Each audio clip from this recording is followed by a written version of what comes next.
All right, what's up, guys? We're here on our road trip to FD Long Beach 2. We're about halfway right now. We're in outlets at Tejon. I stopped to get some gas, but we are well on our way to FD Long Beach. I have about 2 to 3 hours left of driving, maybe a little bit more because of LA traffic. And so I'll get back to you guys when I get there. So stay tuned.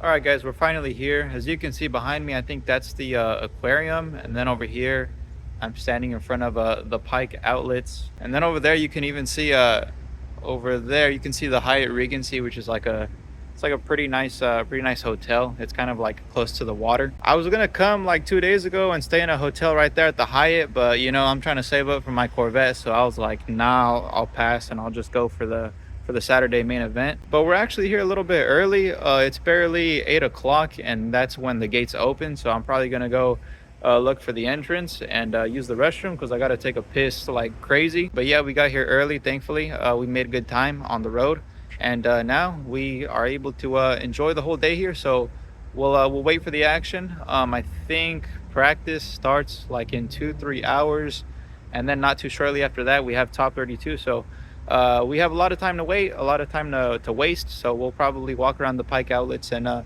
see what we can find, and we'll have a good day.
And then I decided to take a little break to have a look at some cars that were in the show display. The first car I chose to look at was this Toyota JZX 100. I believe it's a JZX 100, I'm not completely sure, but you guys can correct me in the comments below. I decided to take a video of this car because I really liked the livery. I'm not really a big fan of like the super flamboyant, like shiny Japanese drift style liveries, but this one looked really nice. Up next were the Neft cars that were on display. I believe Adam Elzy, Chris Forsberg, and Matt Field are doing a partnership with Neft Vodka to give away these 3 cars. And so I was able to see these cars in person actually before they were given away. There was the BMW E36 built by LZMFG, and then this right here is the C6 Corvette built by Matt Field and the Drift Cave team. If it were my pick, I would definitely choose the C6, but I'm biased because my next car is going to be a Corvette. Up next is this R32 sedan in a nice mustardy yellow type of color. I believe it was a wrap and not paint, but I'm not entirely sure. I decided to film this one because it actually had an SR20 swap, and you know me, at my core, I'm really like a big Nissan SR20 fan. Then I saw this C8 Corvette. This was the only C8 Corvette in the show. Ever since the C8 Corvette came out, I've actually been a pretty big fan of it, and you don't really see them modified like this one is. I believe this C8 had a lot of aftermarket parts like lowering springs, rims, and you'll see in a minute it has a pretty big aftermarket spoiler. And so it's always cool to see somebody modify one of these to make it look a little bit different, because I feel like most C8 Corvette guys just keep their cars stock, and that's kind of boring in my opinion. And then right next to it we had this 326 power Nissan 240SX, again another yellow car. A lot of 326 power stickers all around it. I don't know if it was a full complete 326 power kit, but it definitely had a 326 power wing, which are always cool to see. I feel like those are kind of rare, but yeah, pretty cool. Then we had this RSR Toyota Supra. Now I decided to film this one because I believe I have seen this car on the Formula Drift Japan live stream driving in Japan. So it's always cool to see a car from Japan in the States. Then we had the Matt Field demo car. I believe this is his demo car with a new wrap. Prior to this, I believe his demo car had a similar wrap to his pro car, but as you can see now, we have this green Lean Customs wrap, which is really cool if you ask me. Definitely an improvement over the last one. And yeah, I mean, this car is just absolutely beautiful. That's all I can really say.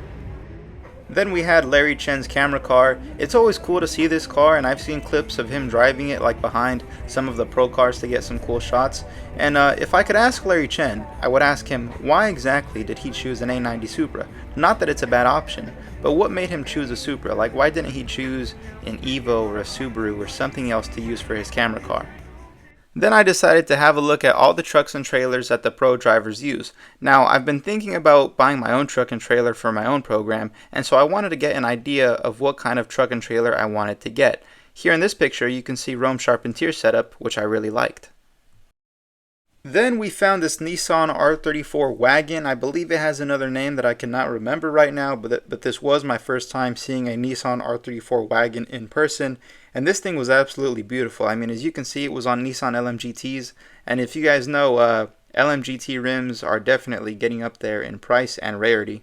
Then we have a R34 GTR right here on display, and what I really liked about this car was the paint. You can see in a minute I get closer, and it's really beautiful, really sparkly, but I'm not too sure what color that was, so maybe you guys can let me know down in the comments. And then right next to it we had this red A9, or not A90 Supra, I'm tripping. We had this Mark IV Supra on BBS LMs, really nice. It's always cool to see these. Then we had a Odi Bachi's demo car. I believe this is his demo car.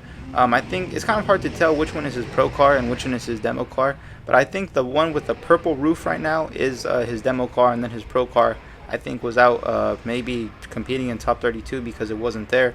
But yeah, his cars are always cool to see, and I've always been a big fan of his cars.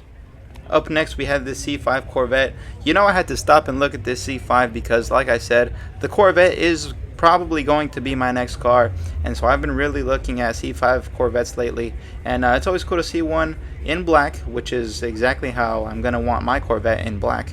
And I don't know if I'm gonna be doing all this drift stuff to mine, but it's definitely cool. Then I found a souvenir from the Nitto booth, and I took it back to my car.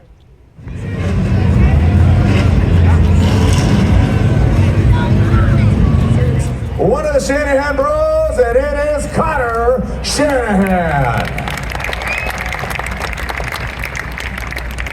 James Machine D goes in that first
and for Adam, this could be potential second place, and for Jack, this is to lock in his Rookie of the Year. So there's every battle right now has got a ton at stake, and this is just adding to it.